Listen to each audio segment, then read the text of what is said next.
Então, pessoal, a gente vai dar início aqui hoje, né, a nossa antepenúltima aula a respeito desse capítulo do Espírito Santo, finalmente, né.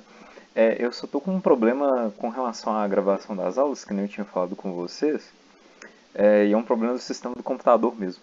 Então, eu infelizmente não consigo resolver muita coisa aqui. Para a semana que vem eu vou tentar baixar um outro programa, tentar uma outra abordagem, passar isso pro pessoal. E para a gente retornar aos uploads das aulas no canal do YouTube para vocês, tá bom? Mas por enquanto, vida que segue, a gente vai indo por aqui mesmo. Então vamos começar. Gente, esse Meet está todo novo, então peço perdão assim se eu demorar um pouco para achar as coisas aqui. Só um instante, pessoal.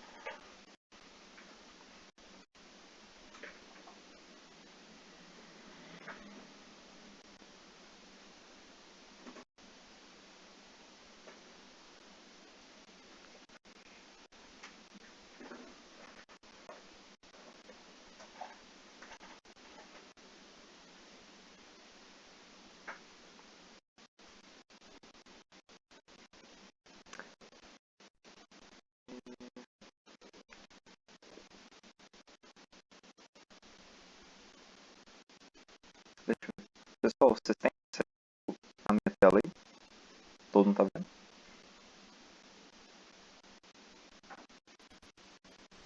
Sim, mas só não tá em tela inteira. Ah tá, não, é que eu não maximizei ela ainda não. Deixa eu só ver. Peraí. E agora? Vocês veem a tela inteira?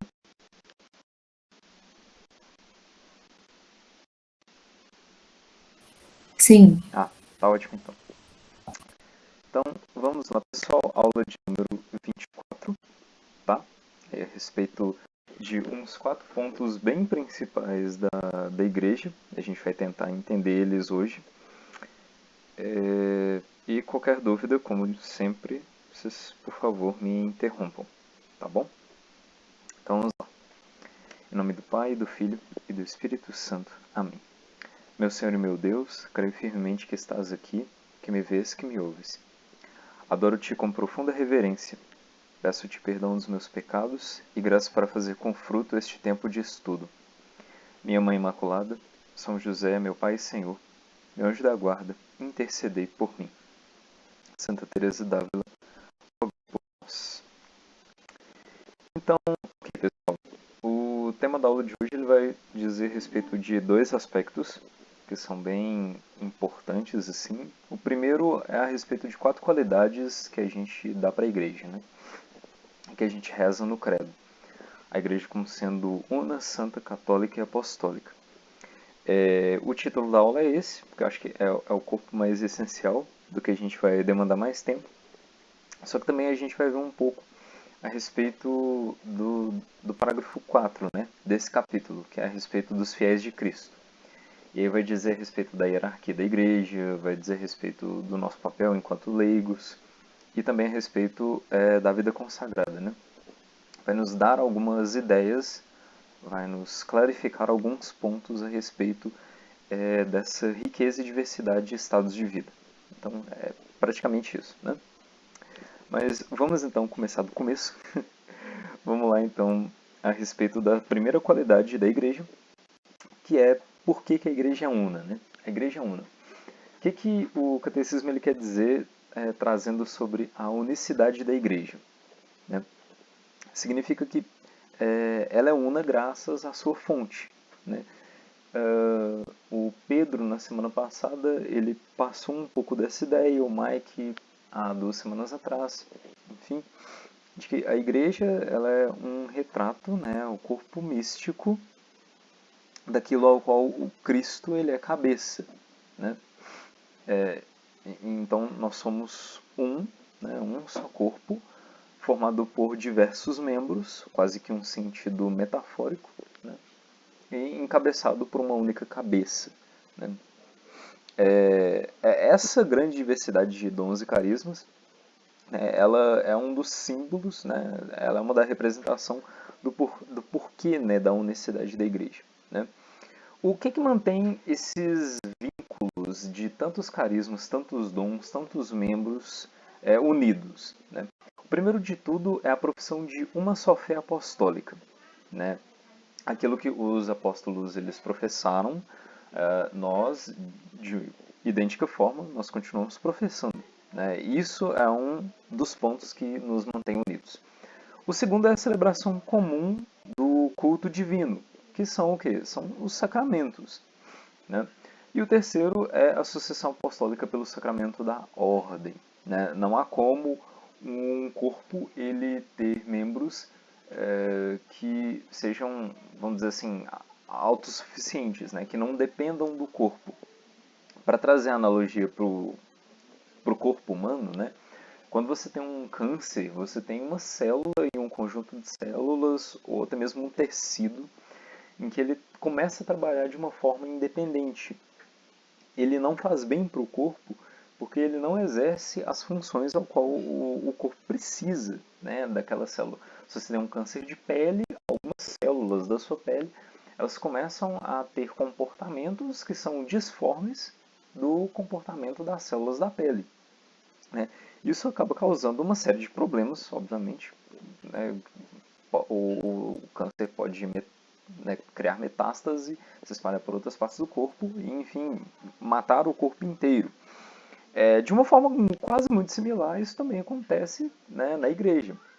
À medida em que você tem indivíduos, né, fiéis, em que são batizados, mas que eles começam a romper esta unidade dentre eles com a igreja, né, eles começam a causar, vamos dizer assim, esse câncer, né, essa metástase dentro do tecido, dentro da unidade celular aí da igreja.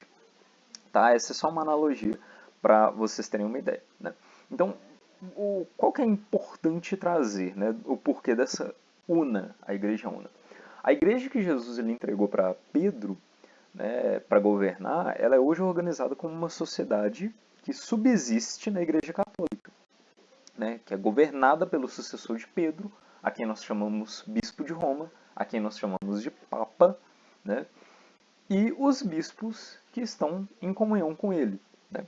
O poder, por isso que nós vamos ver o parágrafo 4, para entender melhor isso, o poder de governar e de reger a Igreja, ele é encabeçado pelo Santo Padre, né, o Papa, o Romano Pontífice, e também pelos bispos, né? Sobretudo quando os bispos estão reunidos em um concílio ecumênico para definir alguma matéria de fé, algum dogma, né, de fé.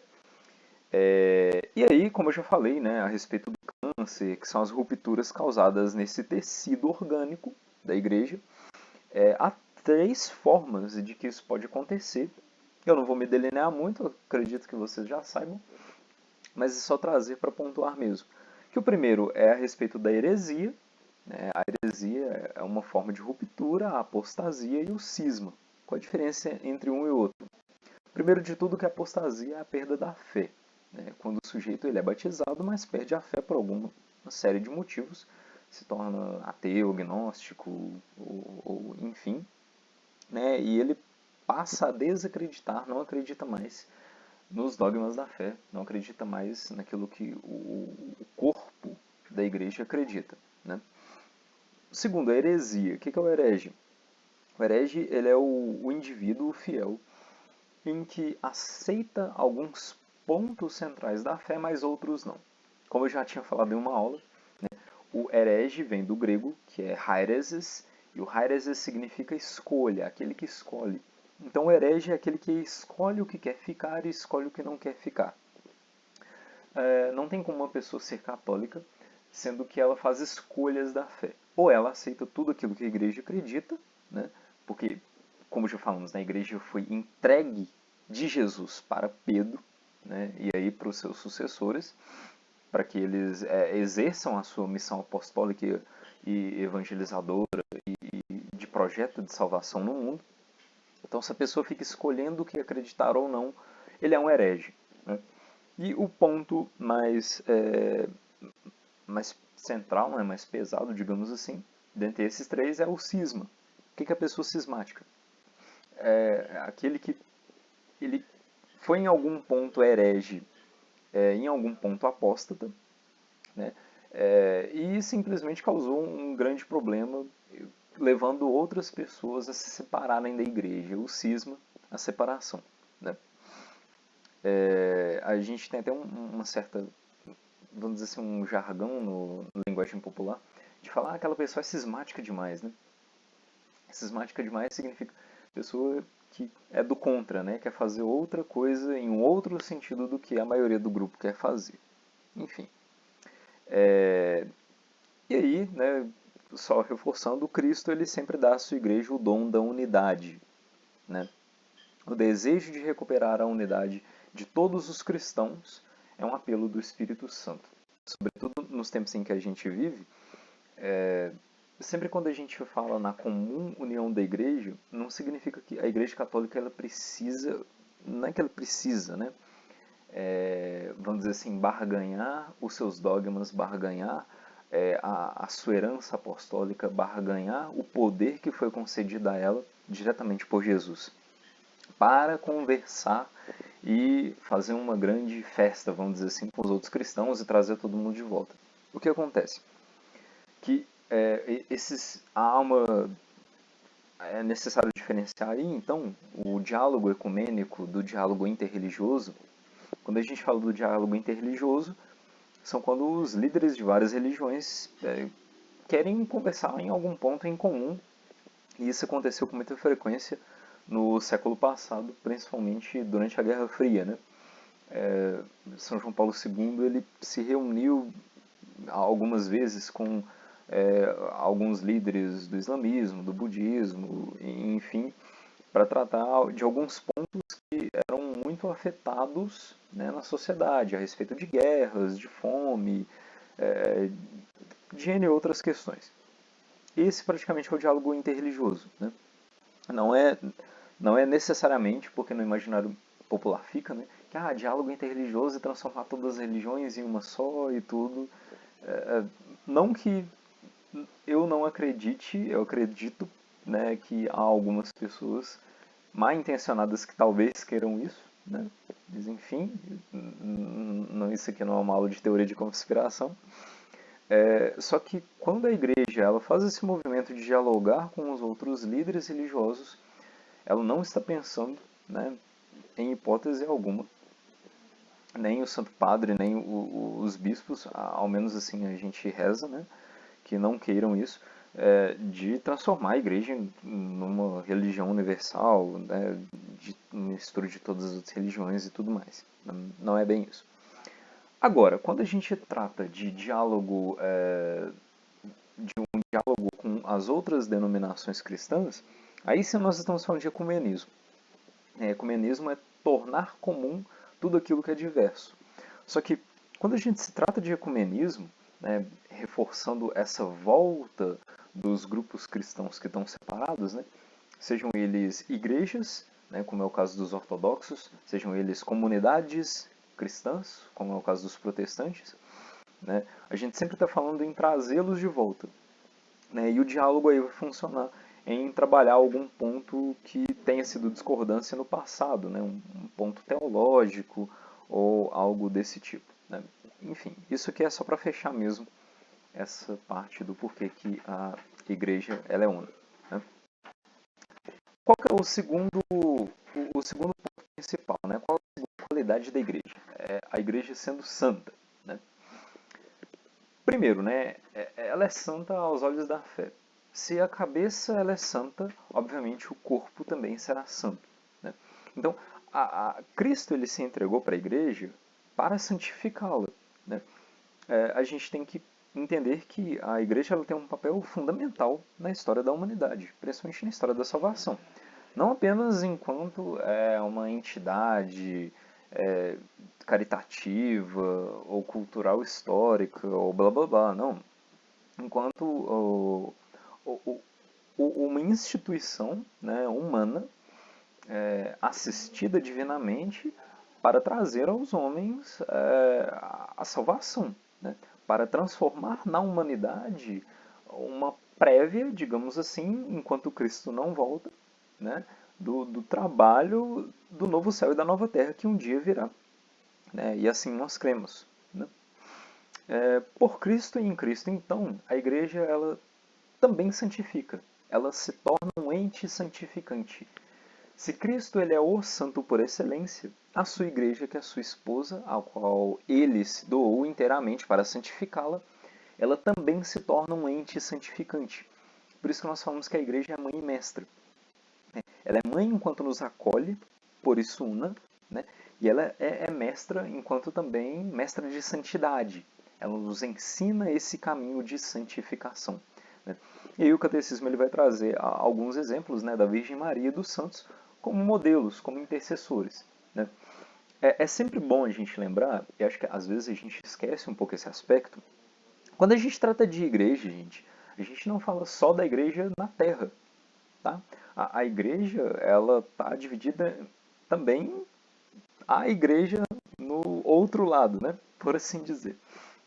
Aqui, o aspecto visível da igreja universal somos nós, a igreja militante, né? Ou seja, a igreja que ainda luta, né? Luta contra o quê? Contra as potências do mal, contra as fragilidades da carne, contra, né, as fraquezas do mundo, do homem, né, da falta de desempenho da mente enfraquecida por diversos outros problemas, vícios, enfim, tudo mais. Então, esta é a igreja militante. Esses somos nós, né, enquanto nós estamos aqui. Só que existe também a igreja triunfante, né, que é a que está no céu e que já são os fiéis que foram batizados um dia, né, e que hoje já veem Cristo face a face. Para citar um exemplo, hoje é o dia que a gente faz memória da beata Chiara, né, Chiara Corbello. Então, Chiara, né, está no céu já com a graça de Deus. E de lá ela nos assiste, junto com tantos e tantos outros fiéis. E por fim, a igreja padecente, que é a igreja dos fiéis, nossos irmãos, que também um dia estiveram no nosso lugar, né, só que não alcançaram, não conseguiram trabalhar suficientemente as suas penas, né, as suas merecidas penas, e precisam de um tempo mais para se purificar, para entrar na glória divina. Então, são esses os três níveis, né, da igreja. Aqui a gente está tratando da igreja num aspecto holístico, tá? Um aspecto como um todo. No outro parágrafo, a gente vai ver um enfoque mais do governo da igreja, enquanto a gente enxerga as coisas, né, da igreja visível. Só que quando a gente trata dessas qualidades, é para a gente entender a igreja como um todo, tá? Não apenas como a igreja padecente, tá bom? Então, sim, pode falar. Boa noite, gente, também. Tem uma dúvida. Sobre essa questão da... Inclusive, eu estava até conversando isso antes da aula começar com uma pessoa, dessa questão do cisma, né, que teve na igreja e tudo. Aham. E aí, tem essa dúvida, assim, da questão dos membros da igreja, por exemplo, que às vezes dão um contra-testemunho no que Jesus pede pra gente. Uhum. E aí essa pessoa me perguntou assim, mas será que esses cismas, né, não tem nada de positivo que a igreja aprendeu com isso? Que às vezes o que aconteceu foi por causa de erros dos homens Uhum. e não da igreja em si, porque a igreja é santa. Uhum. E aí me fez pensar, assim, sabe? Eu fiquei meio sem saber responder, mas o que eu quis dizer foi, de, tipo assim, que eu acho que a divisão nenhuma é boa, né? Nenhuma divisão acho que é positiva. Uhum. Que Jesus quer a nossa unidade. Mas aí eu fiquei sem saber, sabe, de explicar. E aí ele falou assim da separação, né? Da gente separar o que é de Deus e o que é dos homens, né? E eu não soube, assim, explicar muito bem, se você souber falar um Assim, pouco melhor sobre isso. para falar a verdade, quando você citou aí, eu só lembrei dos dois casos mais clássicos de cisma que a gente já teve, né? Que é o cisma do Oriente, que separou os ortodoxos da gente, né? E a reforma, né, protestante no século XVI. Eu encaro particularmente, não é visão da igreja isso, mas eu encaro que o cisma do Oriente, nós não estávamos errados, né? Já na reforma protestante, tinham alguns pontos que, sim, de fato, a gente aprendeu com eles, por exemplo, a própria contra-reforma da igreja, o que ela fez? Ela criou seminários. Antes não tinha seminário para a preparação dos padres, né? Você estabeleceu um rito de uma forma mais rígida, né, da celebração dos sacramentos, né, enfim, para que se evitasse que grupos políticos e culturais usurpassem, né, o rito mesmo para si, criassem mais desavenças, mais divisões, que é que os grupos heréticos, né, na era antiga e na era medieval sempre queriam. E sem contar, assim, os santos, né? Porque é inegável a gente tratar da riqueza teológica que a gente ganhou com os trabalhos de Santa Teresa de Ávila, de São João da Cruz, São Roberto Bellarmino, São Carlos Borromeu, São João de Ávila também. São todos santos da Contra-Reforma. Santo Inácio de Loyola. Então, vocês pensem bem, são reformadores, são fundadores de... né, São Felipe Neri, obviamente. Então, nesse ponto, eu enxergo isso como um ganho, né? Tratando do cerne da questão, por exemplo, do sola fide, do sola scriptura e tudo mais, acho que a igreja não errou nesse sentido nenhum. Lutero, sim, que cometeu alguns erros aí, porque ele bebeu muito de uma doutrina filosófica da Idade Média, que é chamada nominalismo. O nominalismo ele tem uma série de erros, porque ele é de base materialista e não leva em consideração algumas questões importantes que o próprio São Tomás de Aquino já refutou. Então, nesse sentido, a igreja falou, não, isso é inegociável. No que diz respeito à doutrina da justificação pela fé, eu acho que houve um grande avanço, né? Tanto é que eu vou trazer para vocês depois da aula, e vou enviar para vocês, o documento da doutrina conjunta da justificação pela fé através da salvação das obras. Um negócio fantástico. Eu acho que houve um avanço no diálogo com os luteranos, que sim, a igreja nunca tirou que a salvação ela se dá pelas obras, mas ela conseguiu, vamos dizer assim, aprofundar de uma certa forma sobre a questão da fé. Então, nesse ponto eu acho que ficou meio que empatado. Agora, só para fechar o raciocínio, né? Se tratando dos ortodoxos ali, a cisão da igreja ortodoxa para a gente foi uma questão de dogma. Então foi assim, não, nós não acreditamos que o Espírito Santo procede do Pai e do Filho. Sendo que já haviam tratados dos santos padres dos primeiros séculos, evidenciando que o Espírito sim procede do Pai e do Filho por uma série de questões lógicas e proposições teológicas, e a igreja falou, não dá para negociar isso, os ortodoxos não negociaram e cismaram, então a gente não ganhou muita coisa, vamos dizer assim, mas também a gente não perdeu muita coisa com os ortodoxos. Já com os protestantes a gente ganhou muita coisa, né? Direta ou indiretamente, não sei se deu para entender. Não, deu sim, deu para né? entender. Tá. Deu. Mas essa questão, assim, de, por exemplo, vamos supor agora da reforma protestante somente. Talvez ele tenha rompido por causa de algumas questões humanas mesmo, assim, dos homens que estavam naquela época. E aí se revoltou por causa disso, mas isso foi muito conversando antes. Aí eu tentei trazer muito assim, de que também foi uma decisão, né, dele. Eu não posso simplesmente colocar a culpa nas circunstâncias ali. Ou posso, não sei. Assim, o grande problema, só para dar nome pro boi, né, é a questão das indulgências. Inclusive ele citou isso da indulgência. A igreja, ela nunca mudou o que ela tratou das indulgências, né? O que acontecia na época, e tem alguns historiadores católicos que já tratam isso com mais profundidade, por exemplo, se eu não me engano é o Léo Stress, eu vou tentar trazer isso, tá? E dar uma resposta mais aprofundada para vocês. Mas tem um desses historiadores católicos bem famosos nos Estados Unidos e tudo, que eles já trazem, por exemplo, que isso são coisas bem pontuais, assim.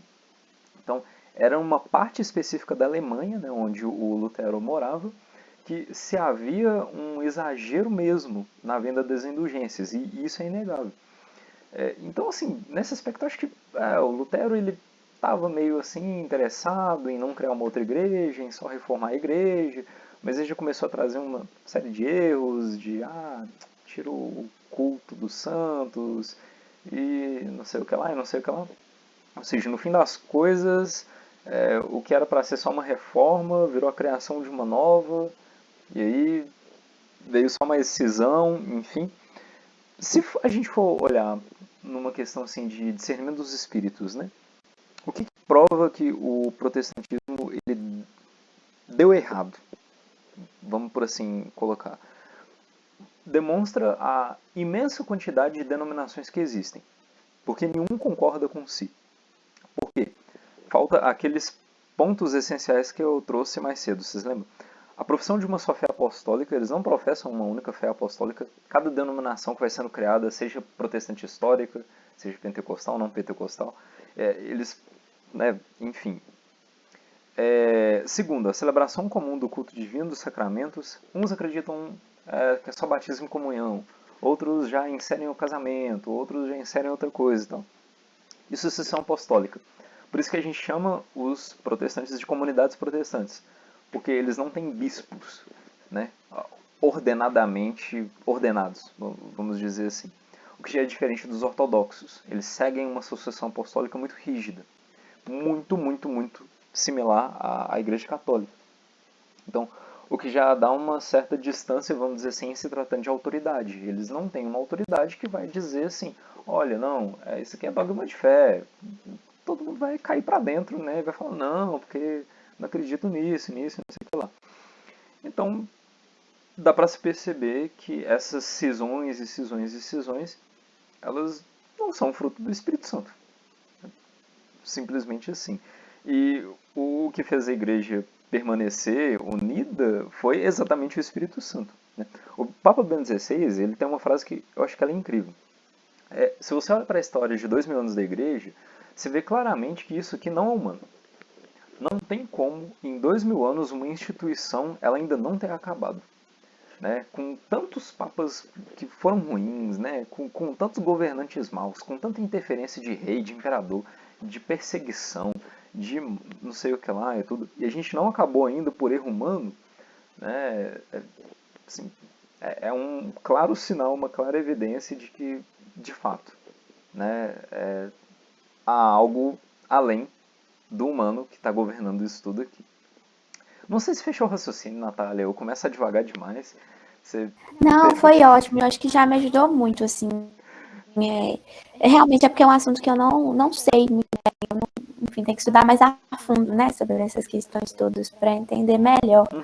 É porque às vezes as pessoas me fazem questionamentos, aí eu fico sem saber o que eu respondo, entendeu? Aí eu acho que inclusive esse curso está sendo muito bom por causa disso, para poder entender, enfim, né?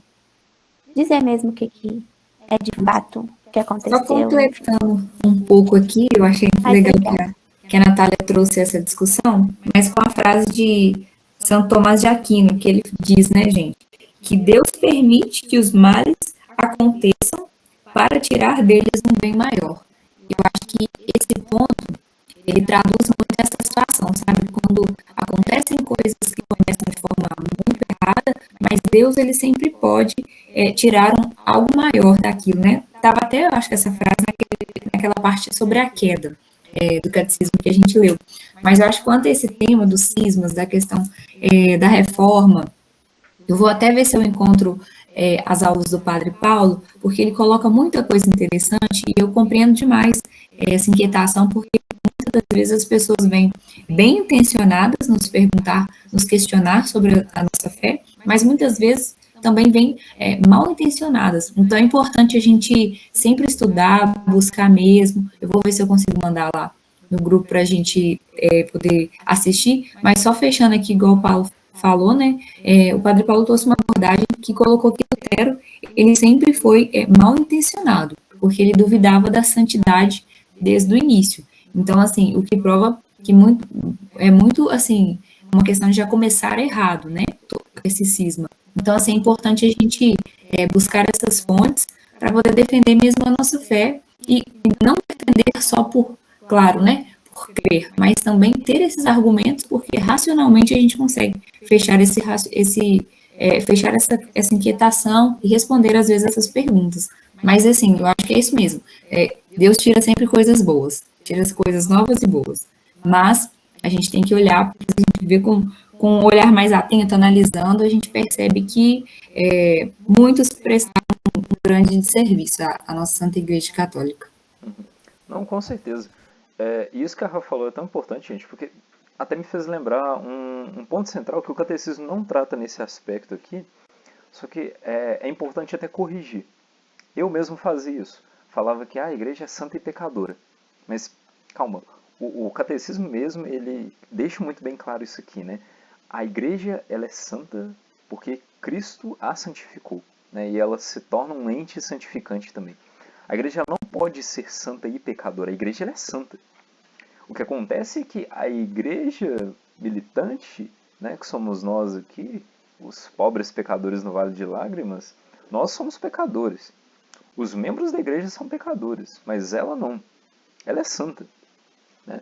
Ela é santa igreja, né? Porque ela dispõe de todos os meios de santificação. Seria a mesma coisa de você falar que um banqueiro ele é pobre. Porque ele é o dono do banco, mas ele não usufrui, ele não gasta nenhum centavo do banco dele. Isso não faz sentido lógico nenhum. Né?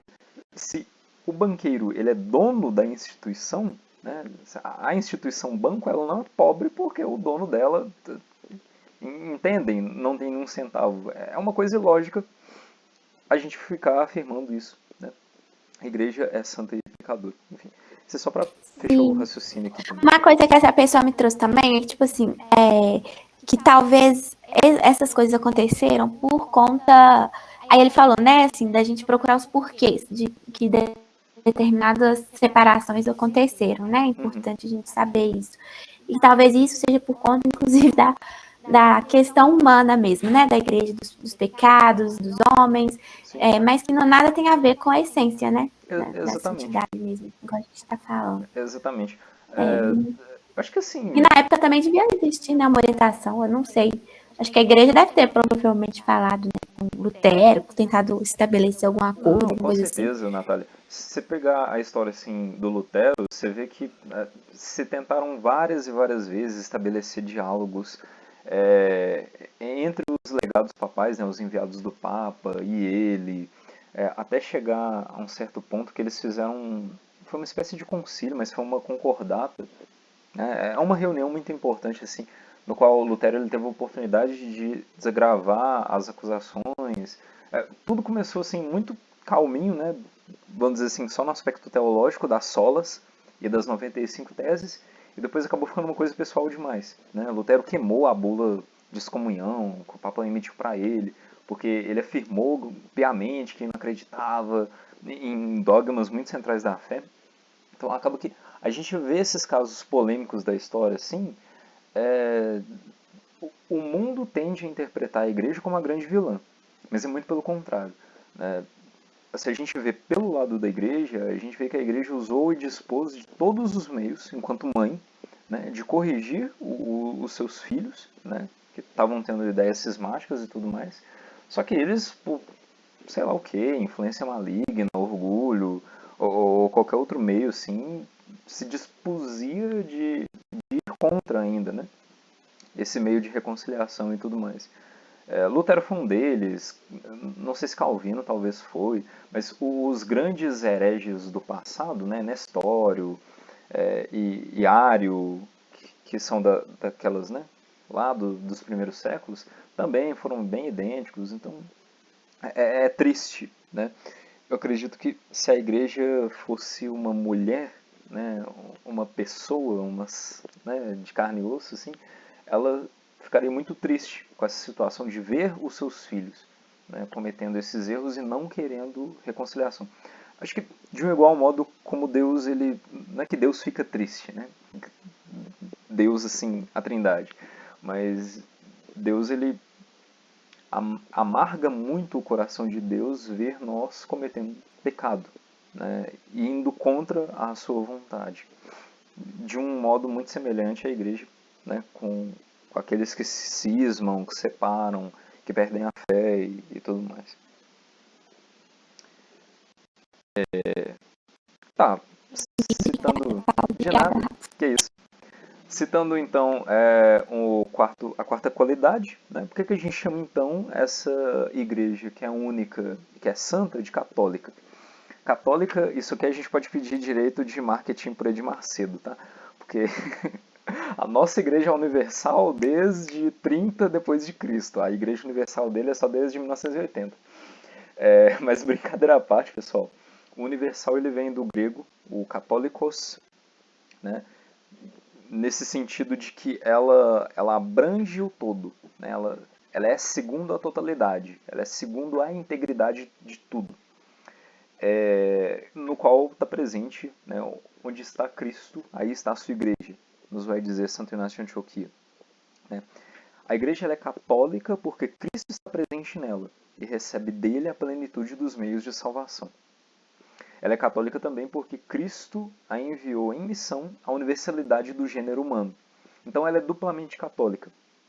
Primeiro que ela recebe a totalidade das graças de salvação, né, que vem de Jesus, e ela distribui em totalidade à humanidade, né, à criação, esses bens para que todos os homens, né, enfim, se tornem os seus filhos, se tornem seus membros, para se tornarem um novo Adão, como Cristo é a cabeça desse corpo místico. Deixe-me ver aqui. E, por último, né, a última qualidade é porque a igreja ela é apostólica, né? Só um detalhe que eu estava esquecendo aqui do ponto do católico, né? O catecismo ele vai trazer em alguns pontos, eu não vou entrar aqui por causa já do horário, tá? Mas só a respeito das igrejas particulares, que a totalidade, a Igreja Católica ela não é a reunião de todas as dioceses do mundo, tá? Não é isso. Quando a gente fala uma diocese, para os orientais se chama eparquia, mas é a mesma coisa, a gente está falando de uma igreja particular. A definição dessa igreja particular é uma comunidade local de fiéis, né, que se reúnem em torno da pregação do Evangelho, né, em torno da memória do sacrifício da ceia do Senhor, né, do sacrifício pascal, e vivem essa comunhão de fé e sacramentos com um bispo, que é o herdeiro, né, o sucessor dos apóstolos. Essas igrejas elas são particularmente católicas pela comunhão que elas exercem entre si e entre si com Roma, né, que é a igreja mãe. É por isso que nós falamos, né, a gente até confunde a igreja católica com a igreja latina, né, porque a igreja latina ela é a maior das igrejas, mas a igreja católica ela é composta de 23 igrejas sui iuris, que significa sob o seu direito, né? A igreja latina é a igreja pelo qual a gente foi batizado, a gente recebe os sacramentos, é a mais populosa. Mas você também tem uma série de outras igrejas orientais, tá? São 23 igrejas orientais que compõem aí esse corpo da igreja católica, né? Então tudo isso, todas essas dioceses nessas igrejas, elas fazem parte, né? Elas são também a igreja, né? Em plena comunhão com o sucessor de São Pedro e com a Sé Apostólica de Roma. E aí o catecismo ele vai tratar a respeito também da relação que a igreja tem com os não cristãos, e por que fora da igreja não há salvação. Eu só vou tratar desse aspecto aqui antes da gente passar por apostólica, que é pelo seguinte: por que fora da igreja não há salvação? É um assunto polêmico, né? Mas porque a igreja ela é o meio, né, ao qual Cristo ele distribui, ele continua distribuindo todos os meios de salvação do homem, né?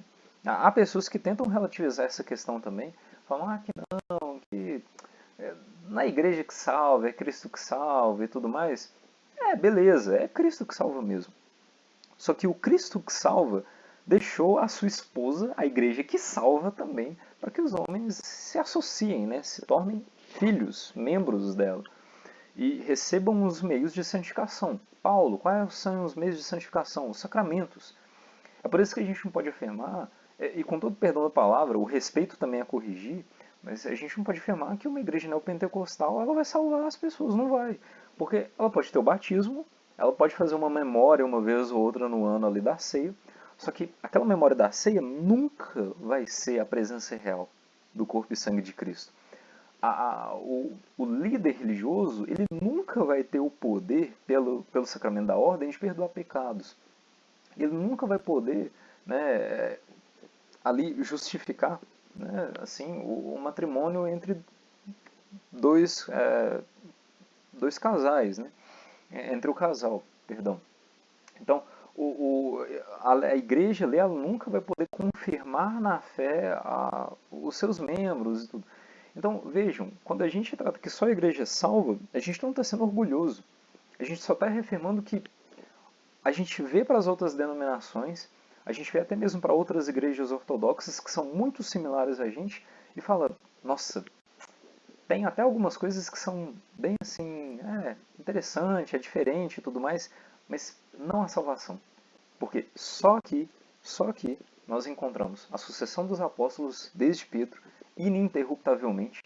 Né? Só aqui a gente encontra, né, ininterruptavelmente 2000 anos de sacramentos distribuídos entre os fiéis. Só aqui a gente encontra ininterruptavelmente, né, membros que saem daqui e vão para a igreja triunfante, e da igreja triunfante rogam pela gente. Então, são sinais, assim, mesmo que alguns visíveis, outros não, que nos apontam, olha, se isso aqui não é que salva, eu não sei o que é. É algo muito, muito evidente, vamos dizer assim, muito claro. E agora sim, o gancho a respeito, né, dos bispos e tudo mais, a igreja ela é apostólica. E por que ela é apostólica? Por causa da sua origem, ela foi fundamentada na fé dos apóstolos. Né? Ela é fundamentada nos apóstolos até hoje. Até hoje, e quando os nossos netos, bisnetos, tataranetos viverem, ela continuará sendo fundamentada nos apóstolos. Por quê? Porque a fé apostólica, né, que o colégio apostólico nos deixou de herança, ela continua sendo guardada e transmitida na reta doutrina, né, ou seja, sem inovações, sem alterações de doutrina. Ela continua sendo ensinada, santificada e dirigida pelos apóstolos e seus sucessores até o regresso de Jesus. E isso é uma promessa que Jesus fez. Né? A igreja, as portas do inferno não vão prevalecer sobre ela. Então não tem como a porta do inferno prevalecer sobre algo que não é santo, sobre algo que não é único, sobre algo que não é universal, que não dispõe de todos os meios de salvação. Muito menos sobre algo que transmite uma fé tão perene, assim, né? Tão concreta. Os apóstolos eles são enviados de Jesus, e Jesus é o enviado do Pai, e nesse envio, né, acontece a continuação do ministério de Jesus. Não é só como, mas Jesus continua pregando, né, cada vez em que nós sentamos no banco da igreja e escutamos a homilia do Padre. Jesus ele continua realizando seus milagres cada vez em que nós recebemos, né, o sacramento da extrema-unção, o sacramento da reconciliação, tudo mais. A igreja, né, sobre os apóstolos e seus sucessores, com os da ordem, ela continua toda a qualidade de graça, né, que Jesus fez enquanto em vida. Né? Como se Jesus não parasse de agir, ele não para de agir. Né? É uma forma assim brilhantemente inteligente que Deus achou que continuasse entre nós. E essa é uma promessa. Né? Então, os bispos eles são esses legítimos sucessores. Né? E eles são encarregados de governar a igreja, de pregar o evangelho e de guardar esse munus da fé. Esse munus da fé é o que é essencial. Né? É o que não muda, é o que é o dogma, é que fala, não, isso aqui não é nada mais além disso. Né? É o caminho que nos vai guiando, vamos por assim dizer, por essa passagem nesse mundo, nessa travessia. Né?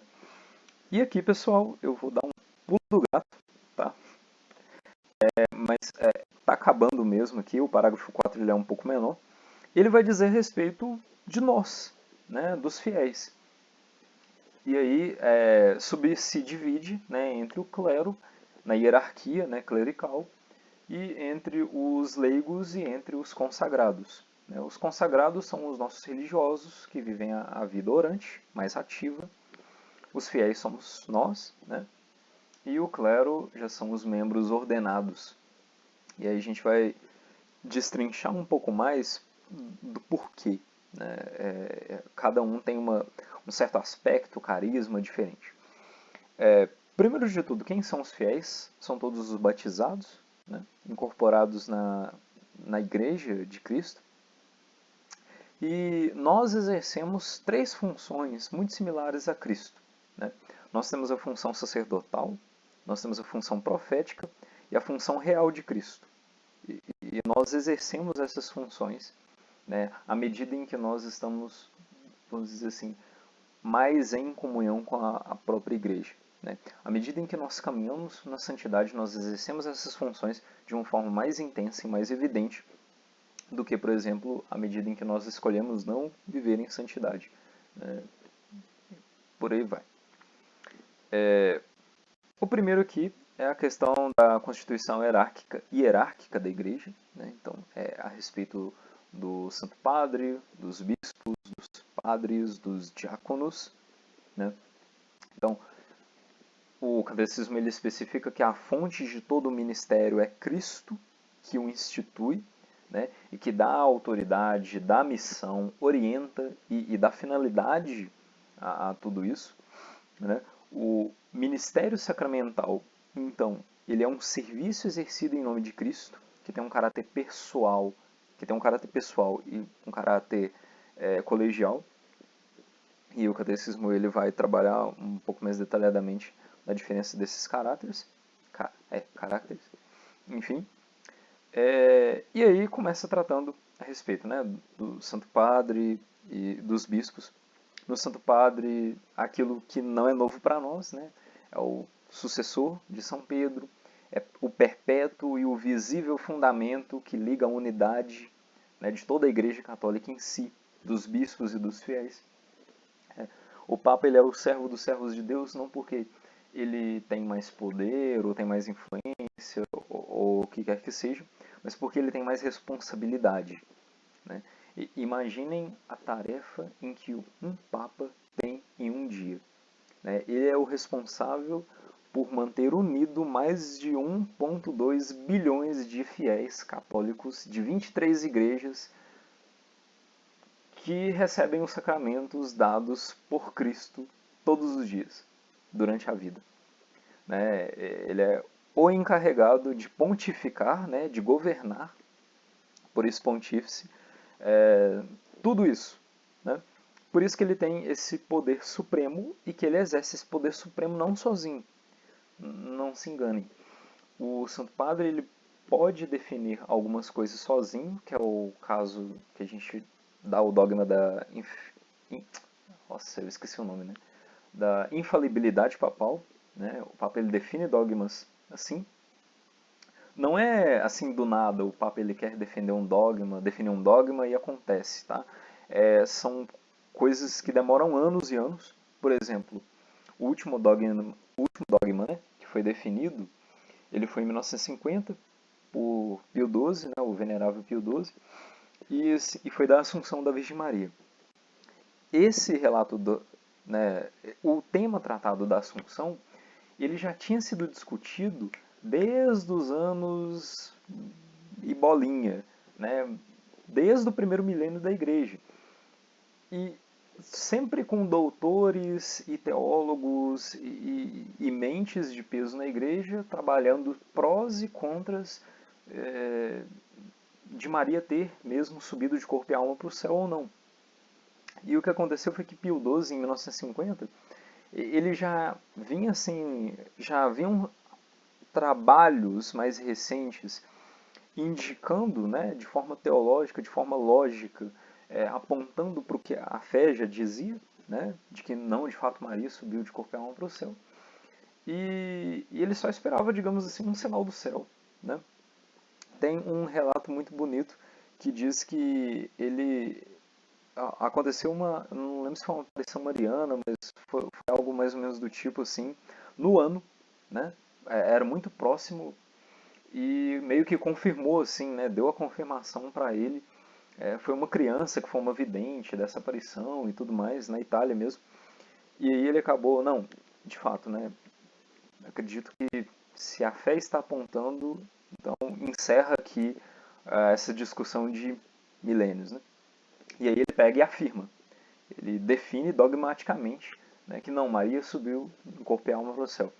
Então, a gente às vezes, a gente também, né, mas o senso comum acredita muito no poder absolutista, que é fazer o que quiser, só que na igreja isso não funciona muito bem. Quase nunca é fazer o que bem quer, né?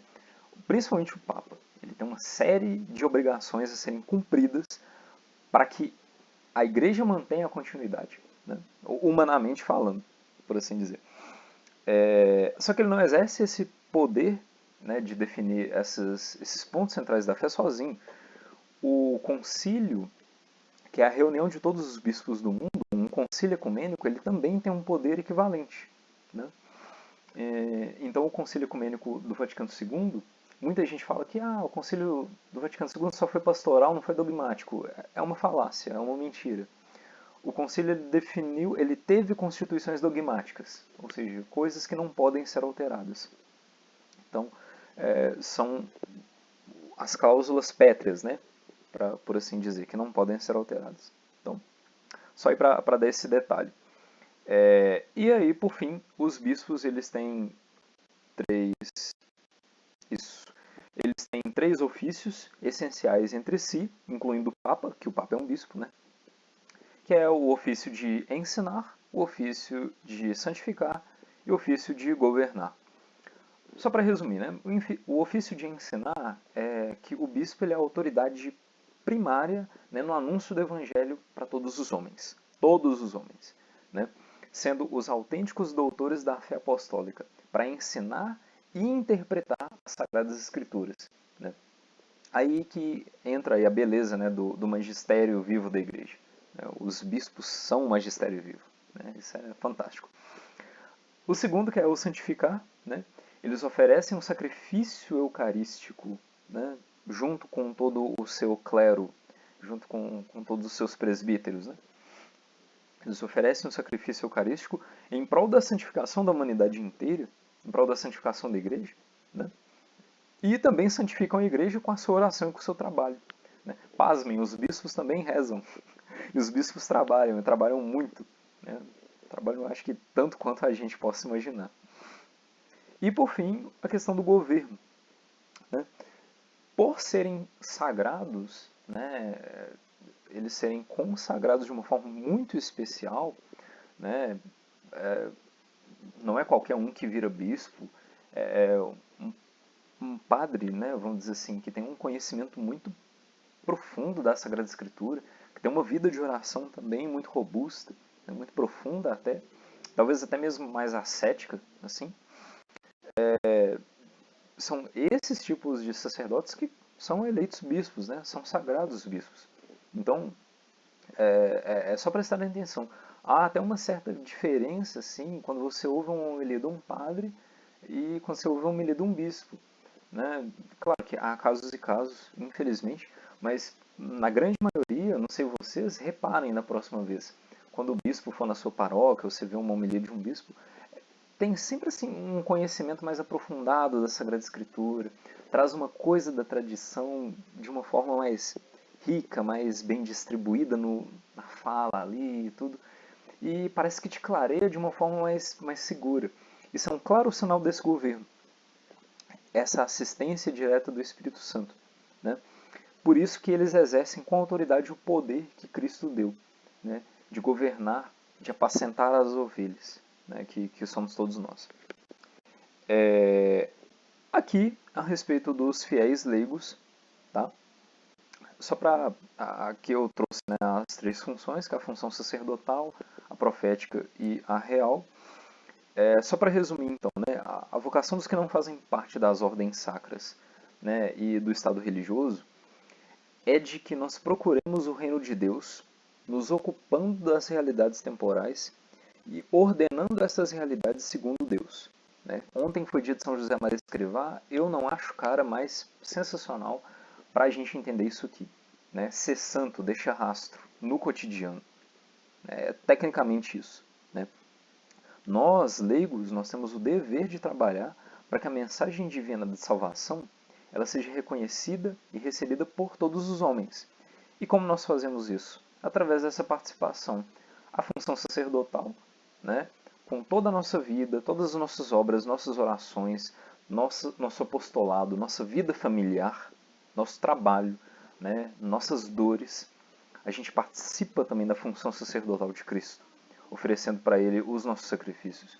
Da função profética, né? Também testemunhando com a vida, né? A palavra, o evangelho, evangelizando, catequizando, e com a função real, né? De rei, né? Assim como Cristo, que é a cabeça, e nós somos os seus membros, Cristo ele é rei, né? Nós também temos uma igual dignidade real. Nós somos pessoas muito importantes, né? Vamos dizer assim. Só que mediante a nossa doação total, a nossa abnegação, né? E a busca da nossa santidade de vida. Quanto mais santo nós nos tornamos, mais reais nós nos tornamos em Cristo, né? Por assim dizer. E, para finalizar, a respeito da vida consagrada, né? O que é a vida consagrada? É o estado de vida por qual, né, o leigo ele sai do mundo secular e entra numa comunidade de vida, né, em obediência aos conselhos evangélicos e numa forma de buscar a Cristo mais íntimo, né, por assim dizer. E quais são os conselhos evangélicos? Só para relatar, né? O celibato, né, a castidade no celibato por amor ao reino de Deus, a pobreza por desapego às coisas do mundo, né, e a obediência à autoridade, né, no caso ao seu superior. Com esses votos, os fiéis eles se propõem a seguir a Cristo mais de perto. Né? É essa a expressão que o catecismo usa, seguir a Cristo mais de perto, entregando-se a Deus e o amando acima de todas as coisas e procurando a perfeição da caridade ao serviço do reino. Né? E aí o catecismo ele vai diferenciar, né, as pessoas que fazem tal consagração. Só um exemplo. Só um exemplo não, né? Só para finalizar mesmo. Todos nós, enquanto batizados, nós somos plenamente consagrados. Tá? A vida consagrada, ela vai, vamos dizer assim, canalizar essa consagração que nós recebemos no batismo de uma forma mais de seguir a Cristo mais de perto, mesmo, nessas definições. E aí você tem alguns ramos, vamos por assim dizer, a se escolher. A vida eremítica, que é solitária, silenciosa, oculta, orante, os padres do deserto, né? Eram eremitas, você ainda tem eremitas hoje em dia. Você tem as virgens e as viúvas consagradas, que são mulheres que podem entrar no instituto religioso ou não, e consagram a sua virgindade por amor, né, a Cristo, por amor ao reino, para se dedicar também ao serviço da igreja. A vida religiosa que faz a profissão pública dos seus votos, dos votos evangélicos, né? E aí vive também uma vida fraterna em comum, né? O testemunho de respeito a Cristo e à igreja. E ajudam, inclusive, os bispos na questão do pastoreio, né? Com relação aos fiéis e tudo. Você tem os institutos seculares, né? Que são fiéis que seguem, né, no século, no mundo secular, a sua vida normal, né, tem trabalho, tem emprego, tem família e tudo mais, mas se esforçam por atingir a perfeição da caridade, né, e a santificação no mundo. E, por fim, a sociedade de vida apostólica, que são membros que não fazem votos religiosos, né, e que vivem de forma comum, né, a vida fraterna e também uma vida orante intensa, e por assim vai, né, todo o pacote de vida consagrada. E aqui nós finalizamos a nossa aula. Eu vou só fazer a oração final e aí a gente abre para as nossas perguntas, tá bom? Em nome do Pai, do Filho e do Espírito Santo. Amém. Dou-te graças, meu Deus, pelos bons propósitos, afetos e inspirações que me comunicastes neste estudo. Peço-te ajuda para os pôr em prática. Minha Mãe Imaculada, São José, meu Pai e Senhor, meu anjo da guarda, intercedei por mim. Em nome do Pai, e do Filho, e do Espírito Santo. Amém.